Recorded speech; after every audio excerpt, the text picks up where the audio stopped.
সময়টুকু আমরা যদি বিভিন্ন কর্মের ভিতরে লিপ্ত হয়ে, বিভিন্ন ব্যক্তিগত কাজের ভিতরে লিপ্ত হয়ে মহান রব তাআলার স্মরণ থেকে দূরে সরে যাই, তাহলে আমরা একটি মহান নিয়ামত থেকে, মহান একটি সুযোগ থেকে আমরা সকলেই বঞ্চিত হয়ে যাব। ঠিক কিনা বলেন? আমরা বঞ্চিত হয়ে যাব। এখন আমরা এই রহমতের মাসে, মাগফিরাতের মাসে, নাজাতের মাসে আমরা আল্লাহর দেওয়া সেই বরকতের এই রমজানুল মুবারককে আমরা সাদরে গ্রহণ করে মহান রব তাআলার কাছ থেকে আমাদের পূর্বের অতীতের সমস্ত গুনাহগুলি যেন আমরা ক্ষমা করে নিতে পারি, সেই টেন্ডেন্সি, সেই আকল, সেই বিবেক, সেই ইনসাফ এবং সেই ঈমান, সেই আত্মবিশ্বাস আমাদের ভিতরে আল্লাহ পাক রাখার তৌফিক দান করেন। বলেন আমিন। আমার ভাইরা, আমরা পবিত্র মাহে রমজানুল মুবারকের এই বরকতময় মাসে আল্লাহ সুবহানাহু ওয়া তাআলা এই মাসকে এত মহিমান্বিত করেছেন। আমি যদি সারা বছর এই শুধু রোজার উপরেই আলোচনা করি, তাহলে রমজানের আলোচনা শেষ করা সম্ভব হবে না। অর্থাৎ বছরে 52টি সপ্তাহ আছে। এই 52টি সপ্তাহে যদি আমি 52 সপ্তাহে এক বছর হয়, 52 সপ্তাহে যদি আমি শুধু রমজানের ফজিলত বর্ণনা করি, তাহলে রমজানের ফজিলত বয়ান করে শেষ করা সম্ভব না। জোরে বলুন সুবহানাল্লাহ। আল্লাহ পাক রব্বুল আলামিন এই রমজানুল মুবারকে শুধু আমাদেরকে যে কোরআন দেয় নাই, এই রমজানুল মুবারক এত দামি হয়েছে কেন, এত সম্মান এবং মর্যাদার আসনে বসলো কেন? তার অনেকগুলো কারণ আছে না নাই? অবশ্যই কারণ আছে। আমরা জানি তার এক নম্বর কারণ হচ্ছে মাহে রমজানুল মুবারক দামি হয়েছে কারণ এই মাসের মধ্যে আল্লাহ পাক তার মহিমান্বিত কোরআনুল কারীম নাযিল করেছেন। সুবহানাল্লাহ। নাম্বার 2, আল্লাহ পাক রব্বুল আলামিন এই মাসের ভিতরে, এই মাসকে এত দামি করার 2 নম্বর কারণ হলো এই মাসের ভিতরে আল্লাহ পাক লাইলাতুল কদর, যে একটি রাতের ইবাদত করলে 1000 মাসের চাইতে বেশি সওয়াব হয়, সেই রাত আল্লাহ পাক রমজানের ভিতরে নাযিল করেছেন। সুবহানাল্লাহ। এই হলো 2 নম্বর কারণ। নাম্বার 3 নম্বর কারণ আল্লাহ পাক কোন কারণে এই রমজানকে সম্মানিত করেছেন, রমজানকে এত দামি করেছেন, তার 3 নম্বর কারণ এই রমজানুল মুবারকের 6 তারিখে, 6 রমজানে আল্লাহ পাক হযরত মূসা নবীর উপরে তাওরাত কিতাব নাযিল করেছিলেন। সুবহানাল্লাহ। নাম্বার 4, আল্লাহ পাক রব্বুল আলামিন রমজানুল মুবারক এত দামি করলেন কেন? তার 4 নম্বর কারণ হচ্ছে এই রমজানুল মুবারকের 13 তারিখে আল্লাহ পাক রব্বুল আলামিন 13 রমজানে ঈসা নবী আলাইহিস সালাতু ওয়াস সালামের উপরে ইনজিল কিতাব নাযিল করেছিলেন। সুবহানাল্লাহ। নাম্বার 5, এই রমজানুল মুবারক এত দামি হলো কেন, এত মর্যাদা সম্পন্ন হলো? তার 5 নম্বর কারণ আল্লাহ পাক এই রমজানুল মুবারকের 18 রমজানে আল্লাহ পাক দাউদ নবীর উপরে জাবুর কিতাব নাযিল করেছিলেন। সুবহানাল্লাহ। নাম্বার 6 নম্বর কারণ আল্লাহ পাক এই রমজানুল মুবারক এত দাবি করার 6 নম্বর কারণ এই রমজান মুবারকের 20তম রমজানে আল্লাহ পাক রব্বুল আলামিন মুসলমানদের সবথেকে বড় বিজয় মক্কাকে আল্লাহ পাক রব্বুল আলামিন আমার নবীর মাধ্যমে বিজয় দান করেছিলেন। সেই দিনটা ছিল 20 রমজান। বলেন সুবহানাল্লাহ। শুধু কি তাই? এরপরে 7 নম্বরে আল্লাহ পাক রব্বুল আলামিন আমাদেরকে জানিয়েছেন এই রমজান মুবারকের পহেলা রমজানে আল্লাহ পাক রব্বুল আলামিন ইব্রাহিম নবীর উপরে সহিফা নাযিল করেছিলেন। সুবহানাল্লাহ। এরপর নাম্বার 8, আল্লাহ পাক রব্বুল আলামিন এই রমজানুল মুবারকে বাইতুল মুকাদ্দাস মুসলমানদের প্রথম কিবলা বলা হয়। এই মুসলমানদের প্রথম কিবলা যেটা জেরুজালেমে আপনারা শুনছেন, আমরা যেটাকে বলি মসজিদে আকসা, মসজিদে আকসা নামে আমরা যেটা চিনি, এই মসজিদে আকসা যেটি কাফেরদের, বেঈমানদের, খ্রিস্টানদের হাতে রাষ্ট্র ছিল, তাদের দখলে ছিল, সেই দখলদারিত্ব থেকে মুক্ত পেয়ে মাহে রমজানুল মুবারকে আল্লাহ পাক বাইতুল মুকাদ্দাসকে মুসলমানের হাতে তুলে দিয়েছিলেন। বলে সুবহানাল্লাহ।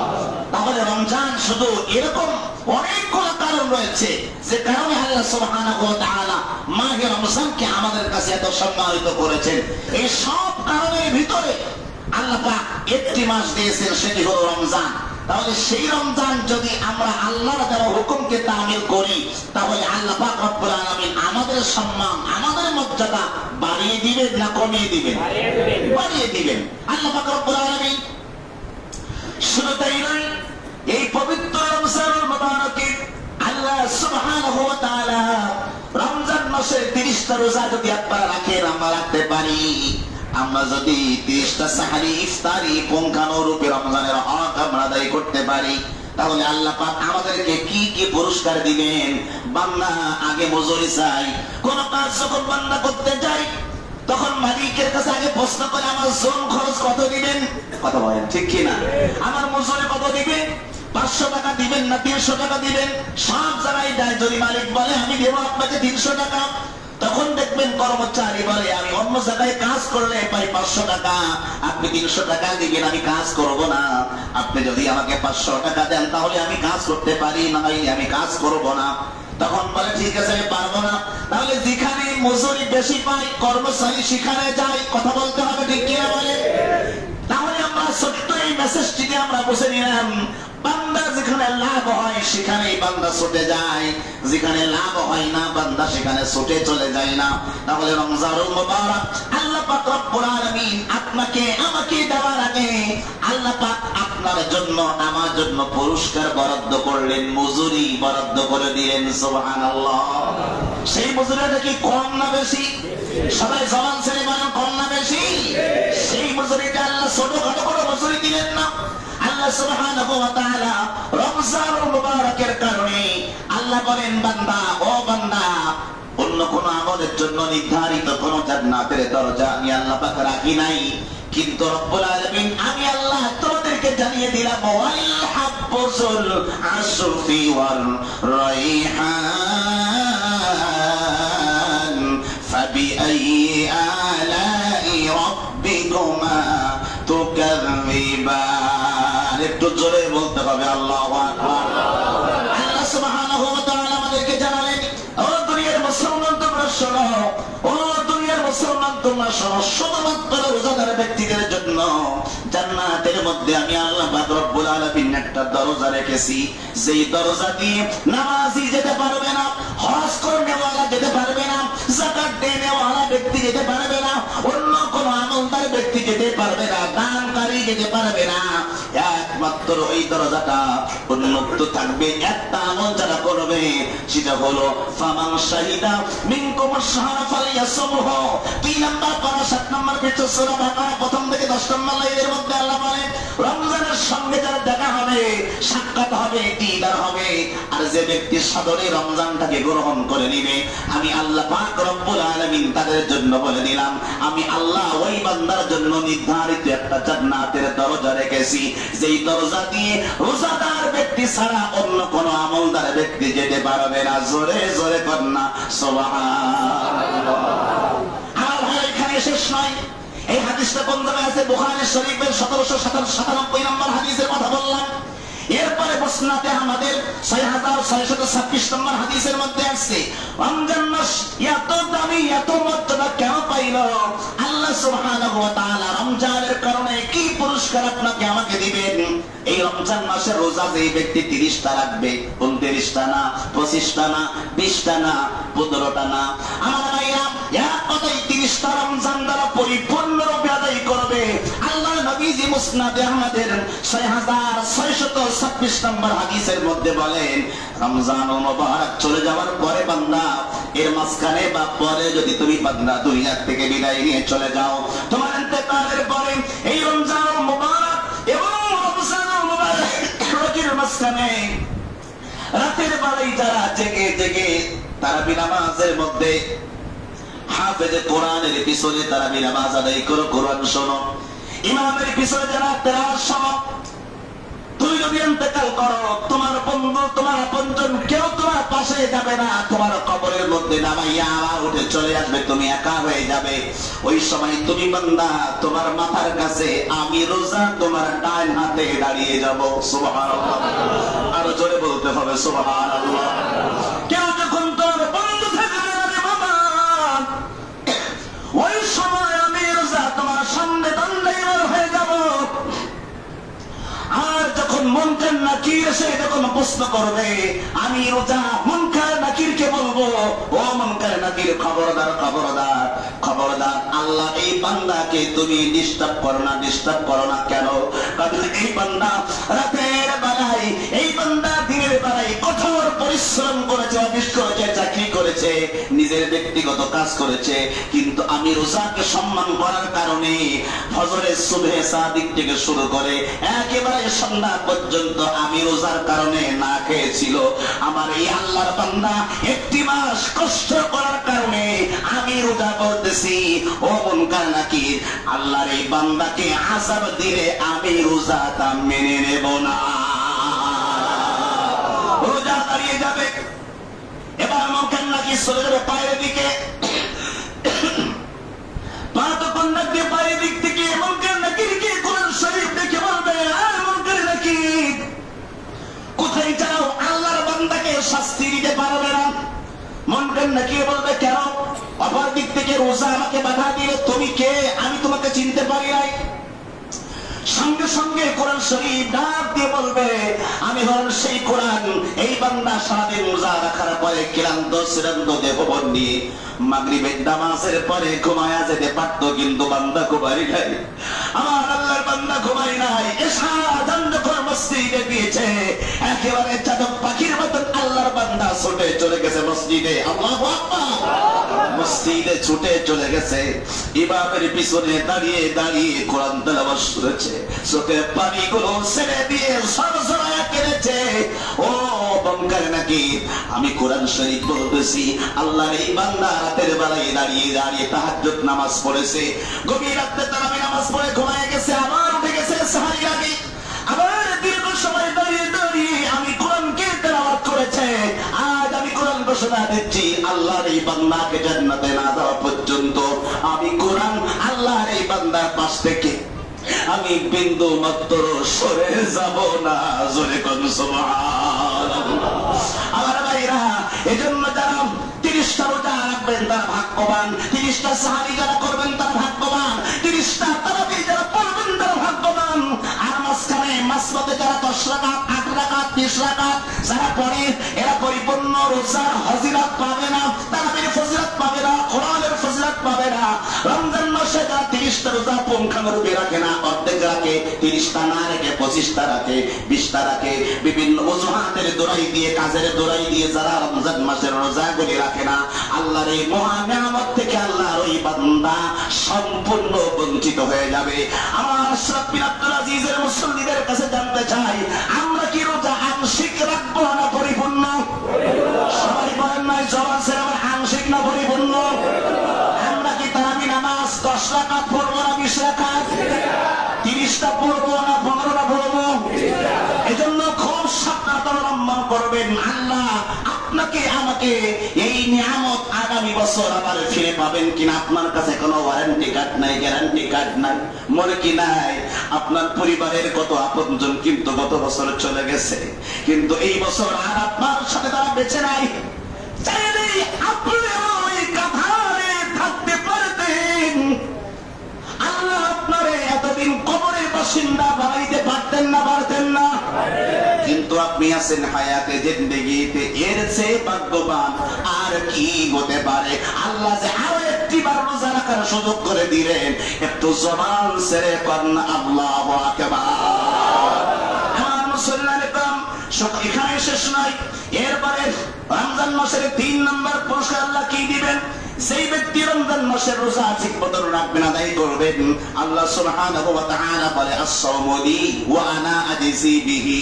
আমি আল্লাহ হাদিসে কুদসির মধ্যে বলে দিলাম, বান্দারে আমি আল্লাহ তোমাকে নিজে হাতে পুরস্কার দিব। অপর হাদিসের মধ্যে আছে আল্লাহ হাতে পুরস্কার দিবেন না, এই হাতে পুরস্কার বলতে বলেছেন, এই পুরস্কারটা কি? কি পুরস্কার দিবেন? টাকা দিবেন, অর্থ দিবেন, জমি দিবেন, না কি দিবেন? না বান্দা, আল্লাহ নিজে হাতে পুরস্কার দিবেন। তার মানে হইল আল্লাহ পাক রব্বুল আলামিন রোজার সবথেকে বড় পুরস্কার হলো আমার আল্লাহ নিজেই আমাদের সঙ্গে সরাসরি দেখা করবে। আরো জোরে বলা যাবে না সুবহানাল্লাহ? আল্লাহ যদি দেখা দেয়, এর থেকে বড় পুরস্কার কি আর হতে পারে বলেন আপনারা? আরে কত বড় পুরস্কার, এটা কত বড় নিয়ামত যে আল্লাহ আমাকে দেখা দিবেন রোজা রাখার কারণে। সুবহানাল্লাহ। এবারে 3 নম্বর গেল, এবার 4 নম্বর আল্লাহ রোজা রাখলে কি পুরস্কার দিবেন? 4 নম্বর আল্লাহ পাক রব্বুল আলামিন আপনাকে আমাকে সারা বছর বছর ইবাদত করলে নেকি হবে ওই রাত্রে। নামাজ যদি 1 রাকাত পড়েন নেকি হবে 1 রাকাতের, জিকির যদি একবার করেন একবারের নেকি হবে। আপনি যদি রোজা অন্য সময় রাখেন তাহলে একটি রোজার সওয়াব পাবেন। আর রমজান মাসের যদি রোজা আপনি একটি রাখেন, একটি রোজার বিনিময়ে হাদিস শরীফের মধ্যে আছে পুরো রমজান মাস যদি আপনি রোজা রাখেন তাহলে 10 মাসের রোজা রাখার সওয়াব পাবেন। সুবহানাল্লাহ। কয় মাস 10 মাস রোজা রাখার সওয়াব পাবেন 1 মাসের বিনিময়ে। শুধু তাই নয় আমার ভাইরা, রমজানের 4 নম্বর পুরস্কার হইল আল্লাহ সুবহানাহু ওয়া তাআলা লাইলাতুল কদরের মাধ্যমে আল্লাহ পাক 1 রাতের ইবাদতের মাধ্যমে 1000 মাস ইবাদত করলে যেই নেকি পাবেন ওই সওয়াব আল্লাহ পাক এই রমজানের কারণে আল্লাহ পাক দান করবেন রোজাদারের না বেরোজদারের? আরো জোরে কোন। যারা ফাঁকি দেবে তারা জোরে বলবে না আস্তে বলবে? জোরে কোন। রোজাদারের না বেরোজদারের? সে রোজা রাখে না ও লাইলাতুল কদর ইবাদত করলে তার ইবাদত কবুল হবে? আরো জোরে কোন হবে? ক্লিয়ার ফতোয়া। রোজা যদি না রাখেন তবে নামাজ যদি না পড়েন আপনি লাইলাতুল কদর ইবাদত করলেও আপনি নেকি পাবেন না। কারণ এই রমজানের রোজা যারা রাখবে তারা যারা পড়বে তাদের জন্যই কদর। কথা বলেন ঠিক কিনা? শুধু কদর নয়, আপনি সাদাকাতুল ফিতর থেকে শুরু করে আপনি যে ঈদের দিন নামাজ পড়বেন এই নামাজও কিন্তু বেরোজগারের জন্য নয়। কথা বলেন না কেন? ঈদ তাদের জন্য যারা রোজা রাখে, যারা ফিতরা দেয়, যারা তারাবি পড়ে, যারা কোরআন তেলাওয়াত করে, যারা সেহরি করে, সেহরি খাওয়ায়, ইফতারি করে, ইফতারে খাওয়ায়। আল্লাহু আকবার। এখন আপনি নিজে খালি খান, কাউরে আপনি খাবার না। আপনি নিজে সেহরি করেন, কাউরে সেহরি খাবার না, হবে না। আপনাকে বাঁচতে হবে, আপনার পরিবারকেও জাহান্নামের আগুন থেকে বাঁচাতে হবে। ঠিক কিনা বলেন? এরপর রমজানের 5 নম্বর পুরস্কার, রমজানের 5 নম্বর পুরস্কার হইল রমজান মাসের রোজা যারা রাখবে আল্লাহ নবীজি চমৎকার একটা ঘোষণা দিয়েছেন, শুনলে আপনাদের কলিজা ঠান্ডা হয়ে যাবে। রমজান মাসের 30টা রোজা যারা রাখবে, তারাবি নামাজ যারা পড়বে, সেহরি যারা করবে, আল্লাহ নবী বলেছেন ও বান্দা ও বান্দা ও বান্দা, আমি নবী, আল্লাহ নবী বলেছেন আমি নবী তোমাদেরকে ঘোষণা দিচ্ছি, আমি নবী তোমাদেরকে ঘোষণা দিচ্ছি রমজান মাসের 30টা রোজা যারা রাখবে আমি আল্লাহর নবী ঘোষণা দিলাম একটি উমরা হজ করলে যেই নাকি হবে ওই উমরা সমপরিমাণ সওয়াব আল্লাহ পাক রব্বুল আলামিন আপনাকে আমাকে দান করে দিবেন। সুবহানাল্লাহ। এখানে শেষ নয়, রমজান মাসে উমরা করলে রাসূল বলেছেন রমজানের এত বরকত, কোন ব্যক্তি যদি রমজান মাসের উমরা করে অন্য সময় ফরজ হজ আদায় করলে যেই নাকি হয় রমজান মাসে উমরা আদায় করলে হজের সমপরিমাণ সওয়াব আল্লাহ আপনারা বললাম আইনিকে দান। এখানে শেষ নয়, আরো আছে। আল্লাহ নবী বলেছেন রমজান মাসে যদি কেউ উমরা হজ করে এই উমরা করার কারণে আমি নবী বলে দিলাম আমার সাথে হজ করলে যেই মর্যাদা পাবে রমজান মাসে উমরা করলে আমি নবীর সঙ্গে উমরা করার মর্যাদা সে পেয়ে যাবে। আমার এখানে শেষ নয়, আরো আছে। নাম্বার 6, 6 নম্বরে রমজান মাসে যে ব্যক্তি রোজা রাখবে তার জন্য 6 নম্বর পুরস্কার হইল রোজাদার ব্যক্তি যখন রোজা রেখে যখন ইফতারি করতে যায় সারাদিন পরে আপনি রোজা যখন রাখেন আপনার মুখের মধ্যে দুর্গন্ধ হয়, সারাদিন না খাবার কারণে ভয় কি হয় না? আমার ভাই দুর্গন্ধকে আমার নবী কি বলেছেন? আমার নবী বলেছেন কোন ব্যক্তি যদি রমজান মাসে রোজা রাখার কারণে মুখের ভিতরে দুর্গন্ধ হয় আমি আল্লাহর কাছে এই দুর্গন্ধ মিশক আম্বরের চাইতেও বেশি ঘেরা। এত মর্যাদা যে রোজাদারের মুখের গন্ধ সম্মানিত। সুবহানাল্লাহ বলেন। গন্ধ কোনদিন সম্মানিত হয় কিন্তু আমার আল্লাহ সেটাকে সম্মানিত করে দিলেন। সুবহানাল্লাহ বলে। এখানে শেষ নয়, কোন ব্যক্তি যদি রমজান মাসে রোজা রাখে রোজাদার ব্যক্তির জন্য প্রত্যেকদিন খুশির খবর আছে 2টা। জোরে বলতে হবে কয়টা? খুশি। সবাই আওয়াজ করে বলবে আপনাদের পিতা মাতা মা নাই কাদের হাত তোলেন, কাদের মা নাই হাত তোলেন, হাত নামান। মাও নাই বাবাও নাই এমন কে কে আছেন? হাত নামান। শুধু বাবা নাই, কাদের আছেন একটু হাত তুলে আল্লাহকে দেখান। যাদের মা নাই, বাবা নাই, আপনজন যাদের নাই, প্রত্যেক দিন রোজার সময় যদি ইফতারি যখন করবেন, দুই হাত তুলে আল্লাহর কাছে দোয়া করবেন বাবার জন্য, মায়ের জন্য। আল্লাহর নবী বলেছেন, বান্দা প্রত্যেক দিন ইফতারির আগে আল্লাহ সুবহানাহু ওয়া তাআলা অসংখ্য জাহান্নামী বান্দাকে মুক্ত করে জাহান্নাম থেকে জান্নাতে পাঠায়া দেয়। আল্লাহ যেন ওই কথারে আপনার আপনজনকে রাখে। সুবহানাল্লাহ বলেন। এখানেই শেষ নয়, রমজানের রোজা যখন রাখবেন, সারি যখন ইফতার যখন করবেন, ইফতারের সময় আল্লাহ সুবহানাহু ওয়া তাআলা আপনার দোয়া কবুল করবে। সুবহানাল্লাহ বলেন। আল্লাহর কাছে দোয়া করবেন, কবুল করবে। টেলিভিশন দেখবেন না, মোবাইল দেখবেন না, ফেসবুক দেখবেন না, কোরআন তেলাওয়াত আপনি না শুনে নিজে করবেন। জিকির মোবাইলে না শুনে নিজে জিকির করবেন, পারবেন না ইনশাআল্লাহ? নিজে জিকির করবেন, নিজে কোরআন তেলাওয়াত করবেন, নিজে ইস্তেগফার করবেন। ওই কেমন হলো, মোবাইলে টেলিভিশন যদি কোরআন তেলাওয়াত শুনেন, এটা ভাড়া করার মতন হলো? কথা বলেন, ভাড়া করার মতন হলো না? হুজুর আমার বাপের জন্য একটু দোয়া করি, আর আজকে আমার বাপের মৃত্যুবার্ষিকী, ও মৃত্যুবার্ষিকী হুজুরকে দাওয়াত দিয়ে ও যেই দোকানদারি করতেছে, এরকম বান্দা আছে নাই? হুজুর যেই খবর নাই, চাচা কোন জায়গায়, কয় দোকানে, কয় রমজান মাস, কাস্টমারের চাপ বেশি, বাপ মরে গেছে ওর, আর দোয়া করে হুজুর, ওর দোয়া কি কবুল হওয়ার সম্ভাবনা আছে?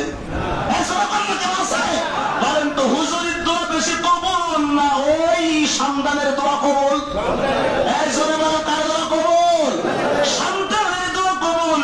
এজন্য আমার ভাই না, হুজুরকে তো দাওয়াত করবে, অসুবিধা নাই, কিন্তু আপনাকে উপস্থিত থেকে আপনি যদি দুই চোখের পানি ছেড়ে দিয়ে আল্লাহর কাছে পিতা মাতার জন্য দোয়া করতে পারেন, আল্লাহ নবী বলেছেন, কোন সন্তান যদি চোখের পানি ছেড়ে তার মা বাবার জন্য দোয়া করে, ওই চোখের পানি তার নাকের ডগায় আসার আগে ওই সন্তানের পিতা মাতাকে আমি আল্লাহ ক্ষমা করার ব্যবস্থা করে দেই। সন্তানের দোয়া অবশ্যই আল্লাহ কবুল করবে যদি আপনি আপনার সন্তান, আপনার বাবার জন্য আপনি নেককার সন্তান হয়ে থাকেন। আমার প্রাণপ্রিয় ভাইরা, তাহলে আমি আপনাদেরকে অনেকগুলো ফজিলত বললাম। রমজান কেন আসছে, এত সম্মানিত কেন বললাম, এরপরে বললাম 7টি কারণ আপনাদেরকে বলেছি। রমজানের পুরস্কার আরো অনেকগুলা পুরস্কার আছে, কিন্তু বলার সময় নাই। আসেন আমি এখন 3 নাম্বার পয়েন্টে যাই। রমজান মাসে আমাদের মনের মধ্যে অনেকগুলা প্রশ্ন জমে থাকে, থাকে না? অনেকগুলো প্রশ্ন জমে থাকে। অনেকে ফোন দেয় আমার কাছে, প্রায় আমরা মুফতি মানুষ তো, প্রায় মোবাইলে মেসেঞ্জারে আমাদের কাছে অনেকগুলো প্রশ্ন আসে। এবং আজকেও একদম সকালে ফোন দিয়ে বলতেছে, হুজুর যে আমি রাতের বেলা সেরি করতে উঠতে পারি নাই, আমার রোজা কি, আমি খাইতে পারি না, সকাল 6টার সময় চেতনা পাইছি, আমার রোজা কি হইব? আমি তো খাইছেন কিছু, কয় না খাই নাই। আমি বললাম রোজা হয়ে যাবে, নিয়ত করে ফেলা। সুবহানাল্লাহ। আল্লাহ পাক ইসলামকে কত সহজ করে দিয়েছেন। সুবহানাল্লাহ বলেন। কত সহজ ইসলামকে আল্লাহ পাক করে দিলেন। আমি কয়েকটা প্রশ্ন, যে প্রশ্নগুলো আমার কাছে বিভিন্ন অনলাইনের মাধ্যমে বিভিন্ন মারফাতে আমার কাছে আসে, যেগুলো আপনারাও অনেকের মনের ভিতরে প্রশ্নগুলো ঘুরপাক খায়, অনেকে হয়তো জানেন অথবা জানেন না। এই প্রশ্নগুলো আমাদের রমজান রিলেটেড প্রশ্ন জানার দরকার আছে না নাই? কারণ আমাদেরকে জানতে হবে, না জানার কারণে আপনার আমার এই গুরুত্বপূর্ণ রমজান, যে রমজানের একটি রোজা যদি কেউ ভেঙে ফেলে ইচ্ছাকৃত ভাবে, 60টি রোজা তাকে রাখতে হবে 2 মাস। এরপরে 60 জন মিসকিনকে খাওয়াইতে হবে। শাস্তিটা কি কম না বেশি হলো? অনেক বেশি না? অনেক বড় শাস্তি। রোজা ভাঙছেন কয়টা? সবাই কথা বলে কয়টা? রোজা ভাঙছেন একটা, রাখতে হবে কয়টা? 60টা বলো, 7টা না বলো, 60।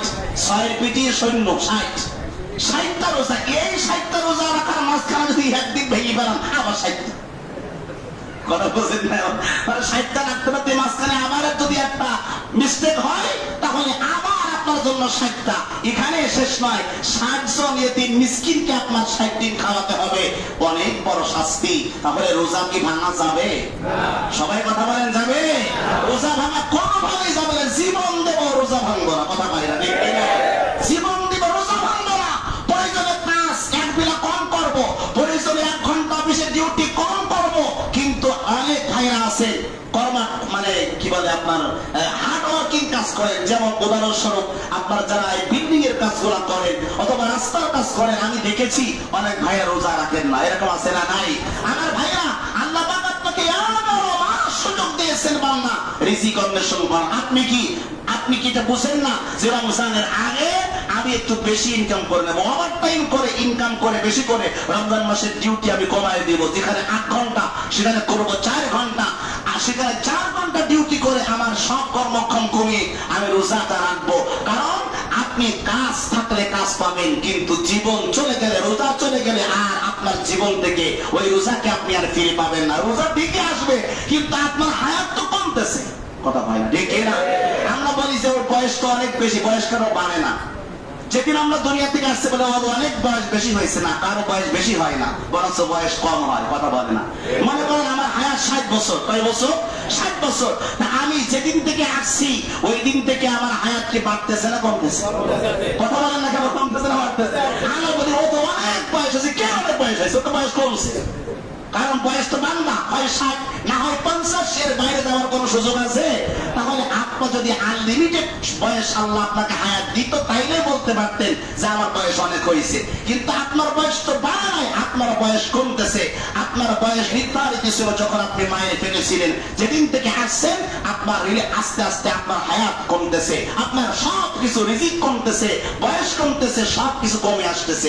আমার ভাইরা, এই রমজান মুবারকে অনেক ভাইরা রোজা রেখে, আমার ভাইরা সাহারি যদি আপনি না খান, সেক্ষেত্রে আপনার রোজা হবে কিনা? হ্যাঁ, যদি আপনি যে কোনো সময় চাকনা পান, যদি খেতে না পারেন, আপনার রোজা হয়ে যাবে।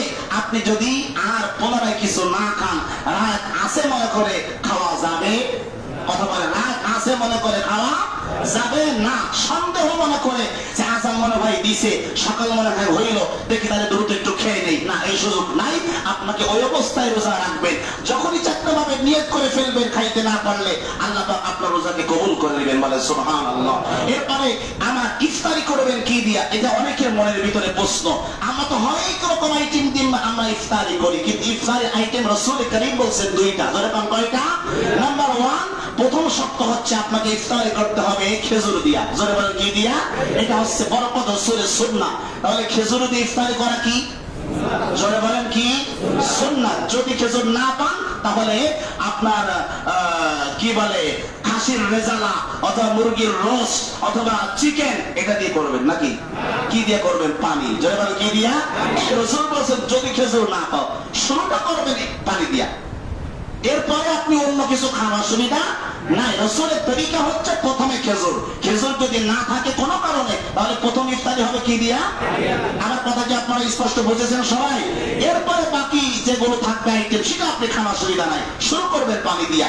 এরপর নাম্বার 3, ইচ্ছাকৃত ভাবে যদি রোজা ভাঙেন, তাহলে তো সেটা আপনাদেরকে বললাম যে 60টা রোজা 60টা মিসকিনকে খাওয়াতে হবে। এরপরে ভুলে খেয়ে যদি আপনি ফের রোজা হবে কিনা, যেমন রোজার মাঝখানে হঠাৎ করে আপনি উযু করতে গেছেন, তো আপনার তৃষ্ণার্ত পেয়েছে, আপনি বুঝতে পারেন, হঠাৎ করে পানি খেয়ে ফেলছেন। তো পানি খাওয়ার পরে পানি অলরেডি খেয়ে ফেলেছেন, এমন সময় মনে পড়ছে হায় হায় আমি তো রোজা, তো এখন আপনার রোজা ভাঙবে কিনা? না, আপনার রোজা ভাঙবে না। পুনরায় যদি আপনি আবার পানি না খান, যদি ওই মুহূর্তে আপনার মনে পড়ার সঙ্গে সঙ্গে যদি গালের ভিতরে থাকে ফেলে দিবেন, অর্ধেক খান, বাকিটা ফেলে দিবেন। যদি আর খেয়েও ফেলেন, তাহলে আর পুনরায় খাবেন না। ভুলে যদি খেয়ে ফেলেন, আপনার রোজা আল্লাহ কবুল করে নেবে। সুবহানাল্লাহ বলেন। আল্লাহ পাক কত সহজ করে দিয়েছেন। এরপরে রোজা রাখা অবস্থায় যদি আপনি শরীরের মধ্যে ওষুধ লাগান, কি লাগান? এই মাসআলাটা আমার কাছে বেশি আছে। সেটা হলো যে অনেক ভাইরা বলে হুজুর, সেদিন একজন ফোন দিছে, এই কোনাবাড়ি থেকে ফোন দিছে একজন, যে হুজুর আপনার এলাকার, আমি আপনার মসজিদের এলাকায় আমি থাকি, তো একজন ভাই আমার কাছে ফোন দিল, দিয়ে জিজ্ঞাসা করলো যে আমি রমজান মাসে যদি ওষুধ লাগাই, কিংবা যদি আমি এটা কি বলে অপারেশন করি, কিংবা শরীরের মধ্যে ইনজেকশন পুশ করি, শরীরের ভিতরে যদি কোনো ঔষধ প্রবেশ করায়, আমার রোজা হবে কিনা? না, আপনার রোজা হবে না। যেটা আপনার পেটের ভিতরে, যেমন উদাহরণস্বরূপ আপনার চোখের ভিতরে দিলে এটা শরীরের মধ্যে যাবে না, আমার কথাটা বুঝলেন? কিন্তু যদি আপনার দেহের ভিতরে ইনজেকশন পুশ করেন, যেটা আপনার দেহের ভিতরে চলে যাবে, যেটা আপনার দেহের ভিতরে চলে যাবে, শরীরের ভিতরে ইনজেকশন দেওয়া, ভিতরে কোনো ঔষধ লাগানো, ক্ষত স্থানে কোনো দেওয়া, এটা আপনি করবেন না। করলে আপনার রোজা ভঙ্গ হয়ে যাবে, আপনার রোজা আদায় হবে না। এটা খুব ক্লিয়ার ফতোয়া, এটা মনে রাখবেন। এরপরে অসুস্থ অবস্থায় বা সফরে থাকলে রোজার বিধান কি?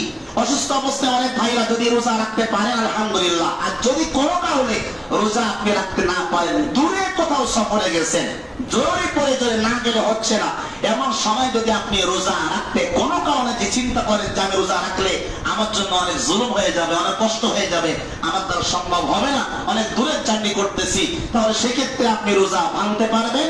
এই রোজা আপনি যখন সফর থেকে ফিরে আসবেন বা রমজানের পরেও আপনি একটা রোজা আপনি রাখতে পারবেন। ফামান কানা মিনকুম মারিদান আও আলা সাফারিন ফাইদ্দাতুম মিন আইয়ামিন উখরা। কোরআনুল কারীম আল্লাহ 2 নম্বর বা 6 নম্বর পৃষ্ঠায় সূরা বাকারার মধ্যে এই আয়াত দিয়েছেন যে অসুস্থ অবস্থায় এবং সফরে থাকলে আল্লাহ আপনার রোজা মওকুফ করে দিয়েছেন।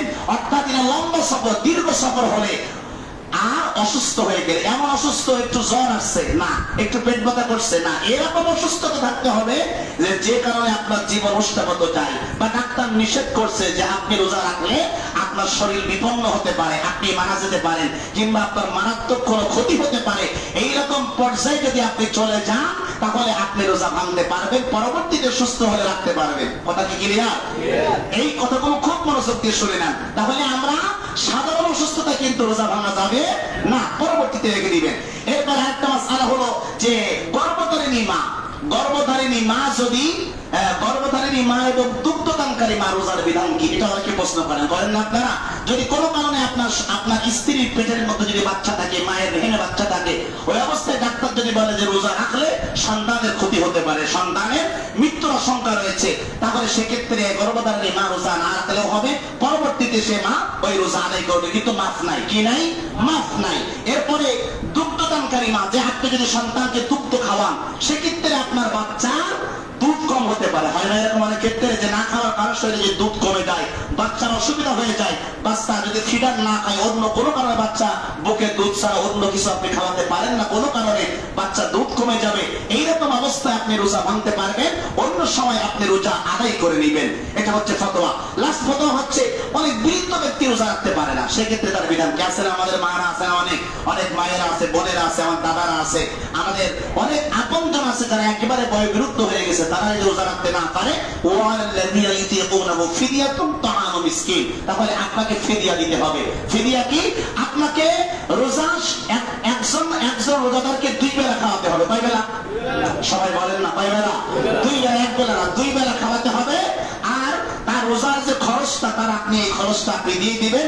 আপনি যে কয়টা রোজা রাখতে পারবেন না, পুরো রমজান মাস না পারলে আপনি তাকে প্রত্যেক দিন ইফতারি খাওয়াবেন অথবা রাতের বেলা খানা খাওয়াবেন। যে কোনো 2 বেলা আপনি যদি রোজা তার খাওয়ানোর ব্যবস্থা করেন, তাহলে ওই অসহায় বৃদ্ধ ব্যক্তি যে রোজা রাখতে পারে না, তার রোজা ওই ব্যক্তিকে তারা আদায় হয়ে যাবে। কিন্তু যারে দেবেন সে যদি রোজা না রাখে তাহলে কিন্তু হবে না।